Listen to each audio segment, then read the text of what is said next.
ছোট বন্ধুরা, তোমরা সবাই নিশ্চয়ই অনেক ভালো আছো। আমরা শিখছি তোমাদের অ্যালফাবেটের যে লেটারগুলো আছে সেগুলো নিয়ে।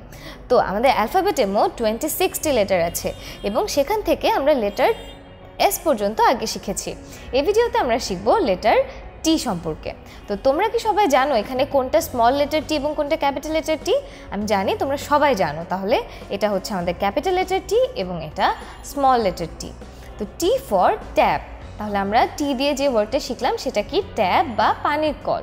এরপরে এরকম আমরা আরও কিছু ওয়ার্ডস টি দিয়ে শিখে নিব। তাহলে আমরা এর আগে দেখেছি টি ফর ট্যাপ এবং এখানে আছে টি ফর টাইগার। তোমরা সবাই নিশ্চয়ই টাইগার দেখেছো। তাহলে টি ফর ট্যাপ এবং টি ফর টাইগার। এরপর চলো আমরা টি দিয়ে কিছু অ্যাক্টিভিটিস করে নিই। তাহলে আমরা দেখলাম যে এর আগে আমরা শুধু T for tap and tiger শিখেছি। তাহলে চলো আমরা আরও কিছু ওয়ার্ড দেখি। তো এখানে আছে টি ফর ট্রি মানে গাছ। তোমরা সবাই নিশ্চয়ই গাছ দেখেছো। টি ফর টিচার, তোমাদেরকে যিনি পড়ান তিনিই তোমার টিচার। এবং টি ফর টেবিল, তোমরা যে টেবিলে বসে পড়াশোনা করো। তাহলে tiger, tap, tree, teacher, table এই সবগুলো কিন্তু টি ওয়ার্ডস, অর্থাৎ T for tiger, T for tap, T for tree, T for teacher and T for table. এরপর আমাদেরকে বলেছে যে এই ওয়ার্ডটিকে স্পেল করতে। তাহলে আমাদের প্রথমে এই ওয়ার্ডটাকে কীভাবে ঠিকমতো স্পেল করতে হবে? এটা একটা টাইগারের ছবি।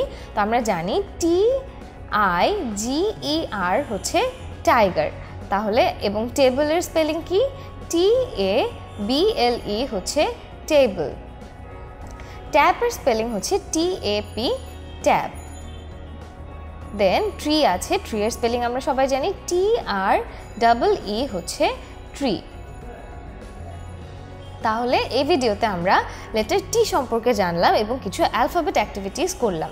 আমরা দেখলাম স্মল লেটার টি এবং ক্যাপিটাল লেটার টি কীভাবে লিখতে হয় এবং আমরা টি দিয়ে অনেকগুলো ওয়ার্ড শিখলাম। এরপর আমরা শিখব আমাদের নাম্বার 9 সম্পর্কে। এর আগে আমরা নাম্বার 8 সম্পর্কে শিখেছি।